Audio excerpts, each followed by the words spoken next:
Assalamualaikum warahmatullahi wabarakatuh dan Shalom. Perkenalkan, nama saya Stefani dengan NIM C1C1190003. Di sini saya akan menjelaskan materi tentang pertumbuhan dan perkembangan makhluk hidup. Langsung saja yang pertama, pertumbuhan. Pertumbuhan dalam biologi mengacu kepada perubahan fisik berupa pertumbuhan ukuran, volume, tinggi, dan massa. Ini terjadi karena selama dalam masa pertumbuhan, sel-sel dalam tubuh makhluk hidup bertambah banyak. Alhasil, jaringan-jaringan dan organ-organ dalam tubuh makhluk hidup pun ikut berubah semakin besar. Perubahan tubuh dalam pertumbuhan ini dapat diukur secara kuantitatif. Kita bisa mengukur tinggi dan berat badan kita menggunakan meteran dan timbangan badan.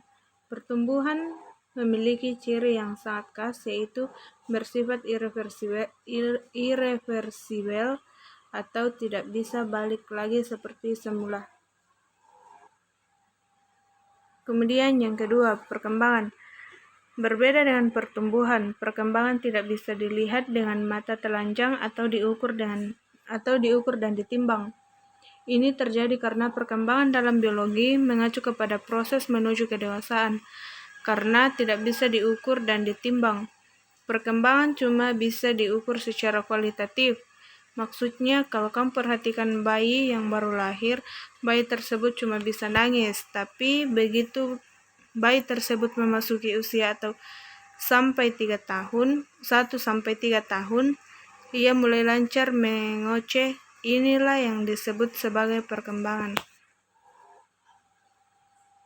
Kemudian yang ketiga, faktor-faktor yang mempengaruhi pertumbuhan dan perkembangan pada makhluk hidup. Yang pertama itu faktor eksternal. Faktor eksternal atau faktor luar yang mempengaruhi pertumbuhan dan perkembangan makhluk hidup yaitu yang pertama, makanan atau nutrisi. Makanan merupakan bahan baku dan sumber energi dalam proses metabolisme tubuh. Kualitas dan kuantitas makanan akan mempengaruhi pertumbuhan dan perkembangan makhluk hidup. Karena sedang dalam masa pertumbuhan, kita harus cukup makan makanan yang bergizi untuk mendukung pertumbuhan dan perkembangan tubuh kita. Zat gizi yang diperlukan manusia dan hewan adalah karbohidrat, protein, lemak, vitamin, dan mineral. Semua zat ini diperoleh dari makanan. Kemudian yang kedua, air dan kelembapan.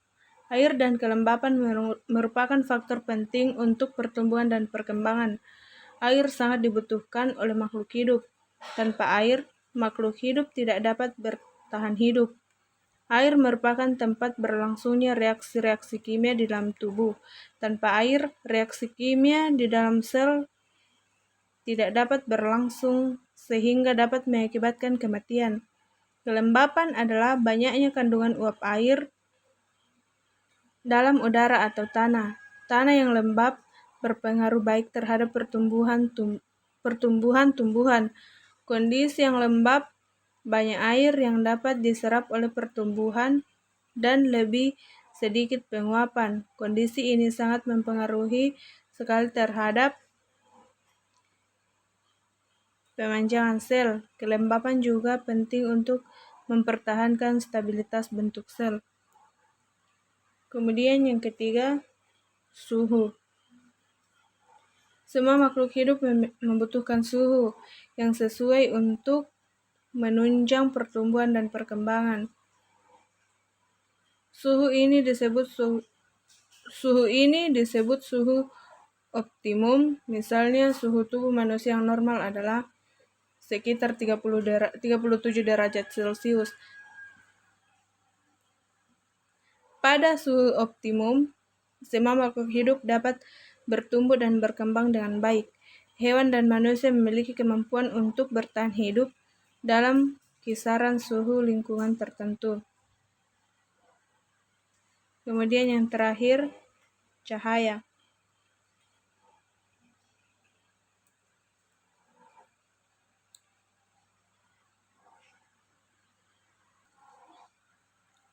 Kualitas, intensitas, dan lamanya radiasi yang mengenai tumbuhan mempunyai pengaruh yang besar terhadap berbagai proses fisiologi tumbuhan. Cahaya mempengaruhi pembentukan klorofil, fotosintesis, fototropisme, dan fotoperiodisme. Efek cahaya meningkatkan kerja enzim untuk memproduksi zat metabolik untuk pembentukan klorofil.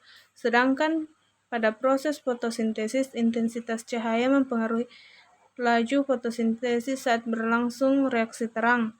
Jadi cahaya secara tidak langsung mengendalikan pertumbuhan dan perkembangan tanaman, karena hasil fotosintesis berupa karbohidrat digunakan untuk pembentukan organ-organ tumbuhan. Cahaya matahari juga dapat memicu pembentukan pigmen antosianin dan flavonoid yang memberikan warna pada bunga dan buah. Perkembangan struktur tumbuhan juga dipengaruhi oleh cahaya.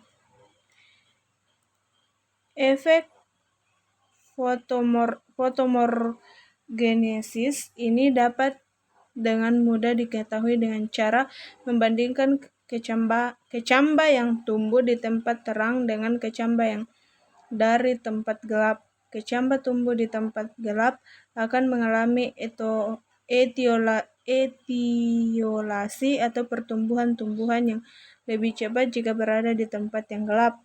Kecamba tampak pucat dan lemah karena produksi klorofil terhambat oleh kurangnya cahaya.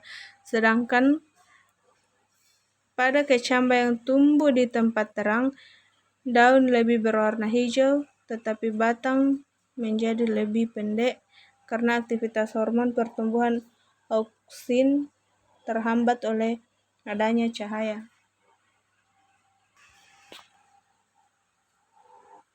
Kemudian yang kedua, faktor internal. Dalam faktor internal terbagi menjadi dua, yaitu yang pertama gen. Gen adalah faktor-faktor sifat keturunan yang dapat diturunkan pada keturunannya. Setiap tumbuhan terdiri dari miliaran sel. Dari setiap sel terdapat satu sel lengkap. Semua gen yang membentuk kode instruksi untuk suatu organisme. Kode gen tersebut berperan dalam menentukan fungsi dan sifat dari tumbuhan. Sebagai contoh, penemuan penting dari para ilmuwan tentang gen pada tumbuhan adalah gen yang terlihat dalam pembungaan dan pada tanaman. Gen merupakan unit pewarisan sifat bagi organisme hidup. Bentuk fisiknya adalah urutan DNA, penyandi protein, polipeptida atau seuntaian DNA yang memiliki fungsi bagi organisme yang memilikinya. Gen merupakan faktor internal yang paling mendasar karena setiap makhluk hidup tentu memiliki gen yang berbeda. Gen adalah substansi atau materi pembawa sifat yang diturunkan dari induk. Gen mempengaruhi ciri dan sifat makhluk hidup, misalnya bentuk tubuh, tinggi tubuh, warna kulit, warna bunga, warna bulu, rasa buah, dan sebagainya. Gen juga menentukan kemampuan metabolisme makhluk hidup, sehingga mempengaruhi pertumbuhan dan perkembangannya. Hewan dan manusia yang memiliki gen tubuh yang baik akan tumbuh dan berkembang dengan cepat sesuai dengan periode pertumbuhan dan perkembangannya. Meskipun peranan gen sangat penting, faktor genetis bukan satu-satunya faktor yang menentukan pola pertumbuhan dan perkembangan, karena juga dipengaruhi oleh faktor lainnya. Misalnya, ternak unggul hanya akan berproduksi secara optimal bila diberi pakan yang baik dan dipelihara di lingkungan yang sesuai. Kemudian, Hormon. Hormon adalah senyawa kimia yang terdiri dari protein yang berfungsi sebagai zat perangsang atau mengaktifkan sel-sel untuk bertumbuh dan berkembang.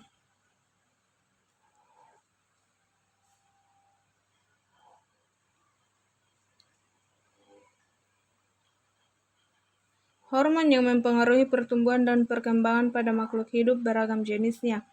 Yang pertama, hormon pada hewan.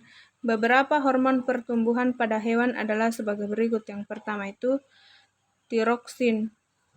Tiroksin mengendalikan pertumbuhan hewan. Pada kata hormon ini merangsang dimulainya proses metamorfosis. Kemudian yang kedua, somatomedin mempengaruhi pertumbuhan tulang. Kemudian yang ketiga, ekdison dan juvenil mempengaruhi perkembangan fase larva dan fase dewasa khususnya pada hewan invertebrata. Kemudian hormon pada manusia. Hormon dihasilkan oleh kelenjar endokrin atau kelenjar buntu, yaitu suatu kelenjar yang tidak mempunyai saluran. Beberapa hormon pertumbuhan pada manusia, yaitu yang pertama, hormon tiroksin dihasilkan oleh kelenjar gondo atau tiroid. Hormon ini mempengaruhi pertumbuhan, perkembangan, dan metabolisme karbohidrat dalam tubuh. Kekurangan hormon ini dapat mengakibatkan myxoedema, yaitu kegemukan. Kemudian yang kedua, hormon pertumbuhan.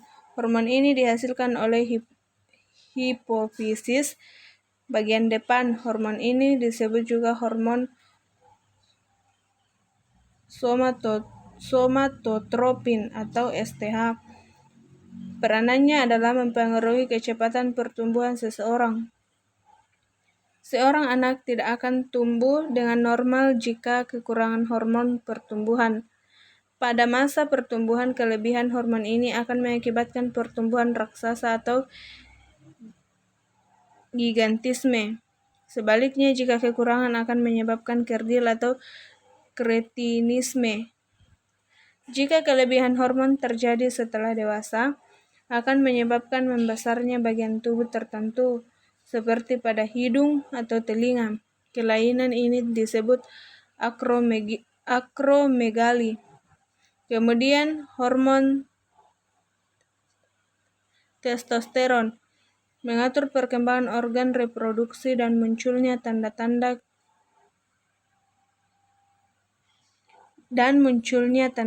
kelamin sekunder pada pria.